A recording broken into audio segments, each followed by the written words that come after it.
Welcome back, my dear friends. Today I am here with the new video on the topic Indian Olympic association.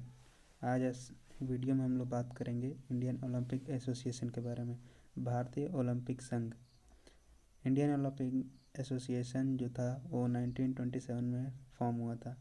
सबसे पहले sir Dorabji Jamshedji Tata and doctor Noehren became the founder president and secretary general. जो Indian Olympic Association बना था उसमें sir Dorabji Jamshedji Tata president बने थे और doctor Noehren secretary general. Indian Olympic Association जो था वो आईओसी इंटरनेशनल ओलंपिक कमेटी से एफिलेटेड था। Sir Dorabji Tata was elected the first IOC member of from India. जो सर दोराबजी टाटा थे वो इंडिया से पहले इंडियन इंटरनेशनल ओलंपिक कमेटी के मेंबर सेलेक्ट हुए थे। 1928 में सर दोराबजी जमशेदजी टाटा रिज़ाइन कर दिए प्रेसिडेंट के पोस्ट से। इसके बाद महाराजा भूपेंद्र सिंह प्रेसिडेंट बने इंडियन ओलंपिक एसोसिएशन के। इन ओलंपिक गेम्स जो 2000 जो ओलंपिक गेम्स हुए थे 1928 में जो एम्स्टर्डम में हेल्ड हुआ था, उसमें इंडियन हॉकी टीम पहली बार ओलंपिक में भेजी गई, जिसमें इंडियन हॉकी टीम ने पार्टिसिपेट किया और गोल्ड मेडल जीता। The election of the office bearer of IOC is held after 4 years। जो इलेक्शन होते थे ऑफिस बेरर्स के लिए इंडियन ओलंपिक एसोसिएशन में वो हर 4 साल के बाद होते थे, जिसमें डिफरेंट टाइप्स ऑफ मेंबर थे, जैसे president, 9 vice president, 6 joint secretaries, 1 secretary general, 1 treasurer, 7 representative of state Olympic association and 12 representative of national sports federation और एसोसिएशन। अब इंडियन ओलंपिक एसोसिएशन के कुछ ऑब्जेक्टिव थे, उद्देश्य थे जो वो पूरा करना चाहती थी, जो जिसके लिए बनाई गई थी। सबसे पहला ऑब्जेक्टिव था development and promotion of the Olympic movement. मतलब कि ये विकास करना चाहती थी और प्रमोट करना चाहती थी ओलंपिक मूवमेंट को। Enforcement of all rules and regulation of IOC and IOA. ये हर रूल्स और रेगुलेशन को एनफोर्स करती थी इंटरनेशनल ओलंपिक कमेटी और इंटरनेशनल ओलंपिक कमेटी के जितने भी रूल्स थे रेगुलेशन थे उनको ये चाहती थी कि हर जगह फॉलो हों फ्री और फेयर मैनर में, और इंडियन ओलंपिक एसोसिएशन के भी।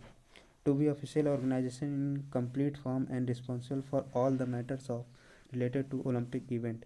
मतलब कि ये एक ऐसे ऑर्गेनाइजेशन बनना चाहती थी जो कि हर मैटर्स, हर मतलब की समस्या, हर किसी चीज़ के लिए रिस्पॉन्सिबल होगी जो ओलंपिक इवेंट से रिलेट करेगा। Promotion and encouragement of physical, moral and cultural education of the young people of the nation so that their characters can be developed। मतलब कि प्रमोशन और इनक्रेज करना चाहती थी physical, moral and cultural education से, जिससे कि जो भी यंग पीपल हो किसी नेशन के, वहाँ के उनके डेवलपमेंट हो सके उनके कैरेक्टर्स में। इसका मेन एक और उद्देश्य था कि वो एडमिट करते थे members of state Olympic association and national sports federation, जिसके लिए उन्हें अपने एनुअल रिपोर्ट्स और ऑडिटेड स्टेटमेंट ऑफ अकाउंट ज़रूरी थे, जो कि इंडियन ओलंपिक एसोसिएशन को जमा करने थे। और इसके बाद इसका एक मेन और उद्देश्य था to take disciplinary action against any federation for misbehaviour और any other undesirable activity bringing discredit for the country. मतलब कि ये ऐसा एक्शन लेती थी किसी फेडरेशन, किसी भी संस्था के लिए, अगर वो गलत काम करता है या गलत एक्टिविटी करता है जो देश को या किसी भी नेशन को ठेस पहुंचाती है या उसके हर्ट करती है। To enforce and defend the exclusive right of the association to use Olympic flag and Olympic insignia. मतलब कि ये भी इन्फोर्स और डिफेंड करती थी एक्सक्लूसिव पावर ऑफ किसी भी एसोसिएशन के जो कि यूज़ करते थे ओलंपिक फ्लैग और ओलंपिक इंसाइग्निया को।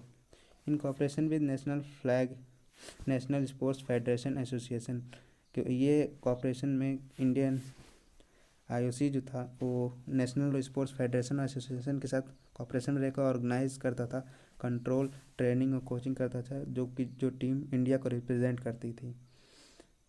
और इसका लास्ट ऑब्जेक्टिव ये था कि ये हर तरह से एक वह अपने देश को रिप्रेजेंट करने की पूरी कोशिश करता था, जो कि मेन इंडिया के बारे में इसका डेवलपमेंट करता था कि जो ओलंपिक में इंडिया का पार्ट हो और अहम हो, इसीलिए इंडियन ओलंपिक एसोसिएशन बनाएगा। I hope this video you get the proper information about IOC। उम्मीद है कि आपको इस वीडियो से इंडियन ओलंपिक एसोसिएशन के बारे में बहुत कुछ पता चला होगा। तब तक के लिए इस वीडियो में इतना ही। जय हिंद, वंदे मातरम।